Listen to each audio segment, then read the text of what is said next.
There's no reason that this has gotten as elevated as it has. And he's told me repeatedly that he doesn't have a warrant. And we're done. We're done! Have you ever asked yourself what happens when a police officer insists on taking a blood sample from an unconscious patient without clear grounds? On July 26, 2017, Detective Jeff Payne from the Salt Lake City Police Department entered the University of Utah Hospital intent on drawing blood from a critically injured man. This patient had been involved in a fiery crash caused by a suspect who was fleeing authorities and did not survive. Since there was no indication the injured patient had any impairing substances in his system, the hospital's policy required a check with administrators before proceeding. Tensions rose the moment Detective Payne confronted nurse Alex Wubbles, who insisted on confirming the legality of the request. Body camera footage later revealed just how intense this standoff became, sparking nationwide debate on medical ethics and police authority. Don't miss these shocking details. Watch now. You're watching Cops and Consequences. Subscribe now to join our community. I'm being threatened with to be arrested if I don't allow the officer to draw the blood. Yes, please. So I'm going to arrest her. We have exigent circumstances for a blood draw on a patient that's upstairs. She is refusing, and my lieutenant says that if she doesn't... What department are you with? Salt Lake City Police. Salt Lake City. Which I'm sure you'll get to meet my lieutenant soon. And if I don't get to go get the blood, I'm taking her to jail. I'd rather not do that. I'd rather you not do it either. We're all just going to be protected. Hi. Can you protect me? I've been threatened to be placed under arrest by this officer here. I'm trying to prohibit him from drawing blood on one of my patients who he does not have a warrant for. If things still keep going the way they're going, I'm arresting her. We can't protect you. For interfering with a criminal investigation. Here's the thing. If he's conducting an investigation, it's obstructing justice. Okay, I'm just being told what to do by my entire hospital. And I'm being told what to do by my boss. Okay, so and I'm going to do what my boss says. There's no reason that this has gotten as elevated as it has. If he wants to arrest you, I'm not going to stop him. He said if this guy's going to arrest me, he's not going to stop him. Yeah, let's let it go. That's fine. I'd love to get that right here. Yeah. We're not doing one thing or another until House Soup gets here, yeah? Yeah, and I've got more of my guys coming up, so. This officer's trying to arrest me. He's agreeing with this officer. He needs to have a warrant signed by a judge that says he can draw blood. And he doesn't have that. And there's also the laws that talk about exigent circumstances and implied consent law, which does apply. Okay, I can have you talk to our privacy officer. Okay, well. But until he says yes, we can't. Okay, she's going to jail. Why? Interfering with the criminal investigation. Per my watch commander, and I'm not going to argue with him. As the situation escalated, Detective Payne warned that if Nurse Wubbles did not allow the blood draw, she could be arrested for interfering with a criminal investigation. He did not specify which statutory provision he believed applied, but Utah's legal framework around interference highlights an important distinction. For instance, Section 76-8-305 of the Utah Code deals with obstructing an officer who is lawfully arresting or detaining someone. Yet at that moment, there was no legitimate arrest or detention underway for the unconscious patient, only an effort to perform a medical procedure without a clear warrant or probable cause. In a related section, 76-8-301 addresses interference with a public servant, which requires an unlawful act intended to impede an official function. Even if one assumes that Detective Payne had a valid reason to obtain the sample, refusing a draw that hospital policies explicitly prohibit, especially under the direction of hospital administration, would not typically rise to the level of an unlawful act. Moreover, it would be difficult to prove that Nurse Wubbles acted with the sole intention of blocking a legitimate investigation. She was, in fact, following her professional obligations and employer directives. All of this sets the stage for a deeper legal question. Could Detective Payne legally collect the blood sample under the circumstances? And if not, was the nurse's refusal truly interference or simply a necessary safeguard for her patient? Okay, this is coming from our leadership. Okay, and it's coming from mine. But I either go away with blood in vials or body in tow. And that's my only choices. up, Payne? This young lady right here, right now, is not free to go about her business. Her watch command, if she does not allow me to go get a blood draw from a guy up in the burn unit, she's going to jail. And I'm just trying to do what I've been told to do by the hospital. Where's the disconnect? Yes, that's the cell What's the phone. problem? They don't want to abide by the implied consent law or exigent circumstances. They want it to be a search warrant. So where's the lieutenant? He's coming in. I've talked to him on the phone. She's talked to him on the phone. He was the first one to tell her that if I don't get the blood, she's getting arrested. I don't know why you have to be so awful and threatening. I'm not here to impede I'm you. just stating what will happen. We can both say that, sir. I'm just a nurse trying to protect the patients and do what my hospital has obligated me to do. Believe it or not, I'm trying to protect him too. I have two officers now. Another officer Why would you here get a is search threatening warrant? to arrest me. They don't have PC. Is this patient under arrest? Nope. He still says he's not under arrest. Do you have an electronic warrant? No. No. No to every single one. So hold on, Brad. So I printed this off. This is what I was told to print off. I have this. It says obtaining blood samples for police enforcement from patients suspected to be under the influence. This is something that you guys agreed to with this hospital. The three things that allow us to do that are if you have an electronic warrant, patient consent, or patient under arrest. And neither of those things, the patient can't consent.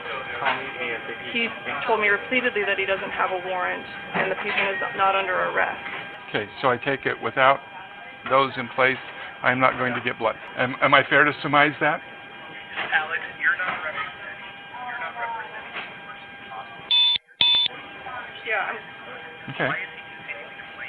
I don't know. I have no idea why he's blaming me. I'm just representing. Why are you blaming the messenger, sir? She's the one that has told me no. In the moments leading up to her detainment, Nurse Wubbles cited the hospital's policy regarding law enforcement blood draws. If the patient can't give consent and isn't under arrest, then officers must present a valid warrant. Detective Payne tried to counter by referencing implied consent laws, specifically Utah Code Section 41-6A-520. This statute indicates that anyone operating a vehicle in the state implicitly consents to breath, blood, or urine tests if an officer reasonably suspects impaired driving. However, the law also stipulates that the officer must have grounds to believe the individual was operating the vehicle under the influence. In this case, there was no evidence or even suspicion that the patient was driving while impaired.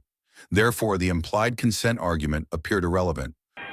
Yeah, but sir, you're making a huge mistake right now. Threatening a nurse. Okay. No, we're done. No, We're done. You're under arrest. We're going. Be under We're arrest. done. Sir, I This is have not okay! I said we're done. I have Okay. She can sit in my car while we're coming. This is unnecessary, man. You're right. This is my department, and this is completely unnecessary. I'm leaving now with her. Okay? Anybody who wants to prevent that, that's your option. He will be taking them. Please, sir, you're hurting me. Then walk. No, I have no reason to walk. Have a seat. What is going on? Hi, sir. Hi. Would you like to speak to this young lady? Well, I need to talk to you first, and then I'll talk to her. Okay. So what's So the they're deal? arresting her for obstruction. She's called people. They say no, she will not take me up there. She absolutely will not. Thank you. I have our privacy officer on the phone. They're busy. Give them a second. Okay, let me chat with her for a moment. We're breaking the law. If we're doing wrong, Call okay? Tom Miller. Somebody, listen to me. If we're doing wrong, there are civil remedies. What I'm telling you is, we are not making a mistake. Okay? I've done this for 22 plus years. I know what the law is when it comes to search and seizure. What you have done, because your bosses are telling you to, has been to prevent this officer who was called out to do a job to do his job. That's obstructing justice. Shortly afterward, Watch Commander Lieutenant James Tracy arrived, asserting that he had a solid grasp of search and seizure law and claiming Nurse Wubbles was obstructing justice by denying the blood draw. At its core, the Fourth Amendment protects citizens from unreasonable searches, including invasive medical procedures like blood testing. Warrantless draws are typically permissible only under specific exceptions, such as exigent circumstances, where an urgent, life-threatening situation demands immediate action. In the 2013 Supreme Court case, Missouri versus McNeely, it was established that the natural metabolism of alcohol does not by itself justify bypassing the warrant requirement in every impaired driving case. Then, in 2019, Mitchell versus Wisconsin held that an unconscious individual suspected of drunk driving might face a lawful blood draw without a warrant, provided officers have probable cause that the person committed a DUI offense. In the University of Utah incident, there was no indication that the unconscious patient was intoxicated, let alone probable cause for impaired driving. Consequently, ordering a forced blood sample without a warrant appeared to conflict with Fourth Amendment standards. Is this person, do you know, is this person a resident that we're trying to get blood from? I have no idea. I don't even know It's who another he is. problem, okay? So why are you involved in this? Because you don't I'm- have anything to do with it. Because I'm the charge nurse in the unit that he was admitted. My job is to help understand what we're supposed to do But and how. you're not trying to understand, you're trying to sell us hope. That's all you're doing. Because he's going to tell me what your policy is. I understand what your policy is. I'm trying to tell you what I need legally. Okay, and your policy right now is contravening what I need legally. Ultimately, officers placed Nurse Wubbles in a patrol vehicle, but released her after about 20 minutes without charges. This short-lived custody, however, had major repercussions. By late 2017, Nurse Wubbles reached a settlement for $500,000 with Salt Lake City and the University of Utah, without needing to file a lawsuit. Part of these funds, she publicly announced, would be used to help people obtain body camera footage of their own encounters with police at no cost. The internal fallout within the Salt Lake City Police Department was also substantial.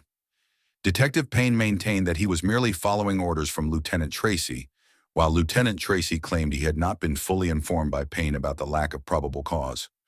After an internal investigation, Detective Payne was terminated in October 2017 for his role in the arrest. He appealed that decision, but the outcome of his appeal was not widely released at the time. Meanwhile, Lieutenant Tracy faced a demotion from lieutenant to a lower-ranking officer position. Tracy also appealed, and in 2019, a local civil service commission upheld his demotion. Seeking legal recourse, Detective Payne filed a lawsuit against the city and the department, alleging he was made a scapegoat for outdated policies and insufficient training. The lawsuit, which included accusations of wrongful termination and defamation, was dismissed in January 2022 at both parties' request. While the details remain undisclosed, it is commonly presumed that a settlement was reached. Following this controversial event, Utah's legislature passed HB 43 in 2018 to clarify implied consent statutes around DUI-related blood draws. Although the wording was updated for clarity, the core meaning of the law did not change, and it was clear that the attempted blood draw here was never authorized by the existing legal framework. This episode stands as a stark reminder that lawful procedure matters. Medical staff have ethical duties to protect patients' rights, and law enforcement officers must ensure there is proper cause or a valid warrant before conducting invasive searches.